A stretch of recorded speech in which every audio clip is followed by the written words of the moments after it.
तो इस सोसाइटी में तो यहाँ तो वोट जो है उसकी वो जो जिसको डाला जाता है उसकी उसमें से नहीं निकलता बॉक्स में से। वोट भी मर्जी से जो है वो इस्तेमाल करने का हक नहीं रहा। दानश्वर जो है, पहले एक मिनट समझिए, मैं इस बात पे ना मेरे यहाँ एक नया थीसिस डेवलप हुआ है और मैं बहुत सोच विचार करता रहा हूं। आपको अगर वोटिंग राइट हर एक आदमी को दे दिया जाए तो फिर किसी भी जॉब के लिए अप्लाई करने का राइट भी सबके पास होना चाहिए विदाउट एनी डिग्री। आप मेरी बात समझ रहे हैं? जिस आराम से जो नाम नेहाद जमहूरियत जो आप बात कर रहे हैं, मैं हमारे यहाँ जमहूरियत को मजहब की तरह लागू किया गया विदाउट सीइंग इट्स डिमेरिट्स। जिस आदमी ने ये डिफाइन किया था डेमोक्रेसी को, उसने इसके फवायद से ज्यादा इसके नुकसानात बताए थे। वो सारे नुकसानात हम आज भुगत रहे हैं। मुझे एक बात का जवाब दे दीजिए,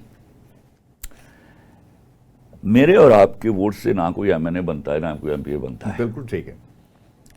वो बनता है उस दिन जो ट्रॉलियों पर लाद कर लाते हैं आप कीमे वाले नान और बिरयानी की प्लेट के लिए।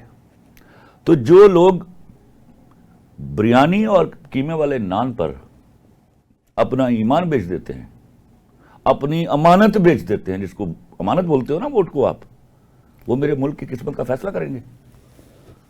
मैं आई डिसएग्री विद दिस। ठीक है। अच्छा सर, फिर नहीं सर, ये जो शऊर है वो कैसे आएगा, इसकी जरा थोड़ा मैं बात करना चाहता हूं। हमें पहले सिलेक्टिव डेमोक्रेसी पर जाना होगा।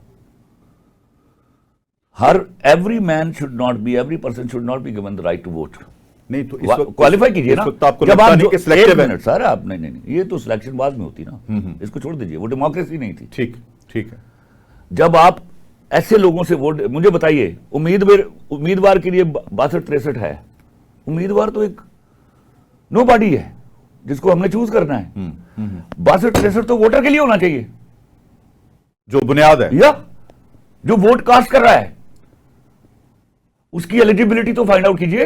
यानी कैसे हो सकता है कि एक चोर का वोट, यस, आप जेल से आपके वोट आते हैं, एक नेक का वोट, एक बद का वोट, एक मर्डर का वोट, एक रेपिस्ट का वोट, हाँ, वो क्यों है? असल सर, यहां जो जिस आदमी को जो अपने घर में जो नान बिरयानी की कीमे वाले नान और बिरयानी की प्लेट पर बिक जाता है, उसका वोट क्यों है? He is not able to take a decision at his home. और याद रखिए, मैं आपको बताऊं, डेमोक्रेसी से बड़ी लानत अभी तक दुनिया में कोई दरियाफ्त नहीं हुई। ये कैपिटलिस्टिक इकोनॉमी में इतना बड़ा हथियार है गरीब आदमी को गरीब रखने का और अमीर आदमी को अमीर तरफ करने का।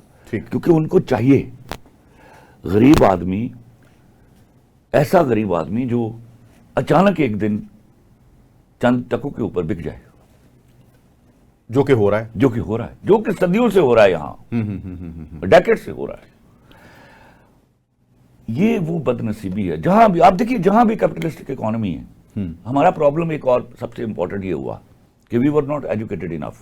एजुकेटेड का मतलब